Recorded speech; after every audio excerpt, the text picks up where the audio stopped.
was transformative. Don't forget to subscribe, like us, turn on the notification bell, and comment. At 16, Andrew landed a job as a telegraph messenger boy. It was a step up from the factory floor, but it wasn't easy. Andrew walked the streets of Pittsburgh, delivering messages and memorizing the locations of every business and notable individual. His keen memory and quick thinking soon caught the attention of his supervisors. Impressed by his work ethic, Andrew was promoted to telegraph operator. This role introduced him to influential businessmen and mentors, including Thomas A. Scott, a top executive at the Pennsylvania Railroad. Scott took Andrew under his wing, teaching him the nuances of business and strategy. It was during these years that Carnegie's ambition truly began to take shape. Andrew didn't just work, he observed, learned, and invested. Don't forget to subscribe, like us, turn on the notification bell, and comment. Using his meager savings, he made his first investment in the Adams Express Company, a freight service. It was a bold move, but one that would pay off handsomely.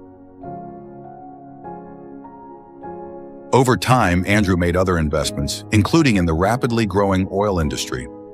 By the time he was in his late 20s, Andrew Carnegie was no longer just an employee, he was an investor.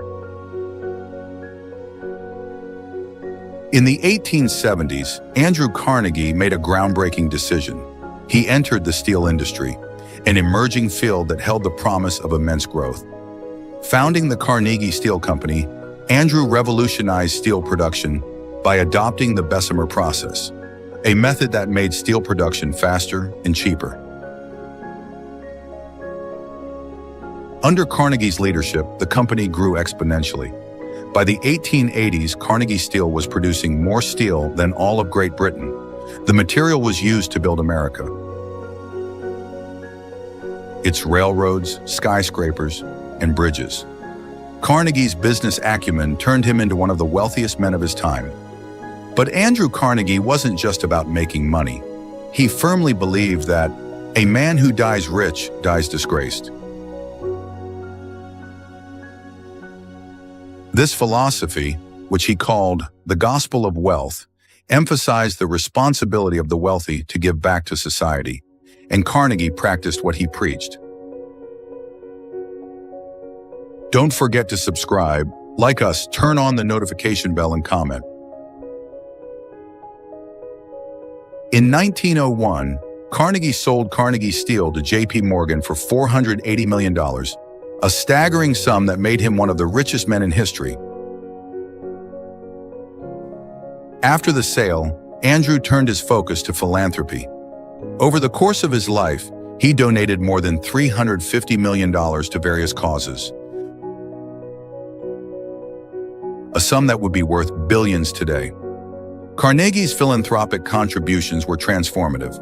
He funded the construction of over 2,500 libraries worldwide, believing that access to knowledge was the key to empowerment.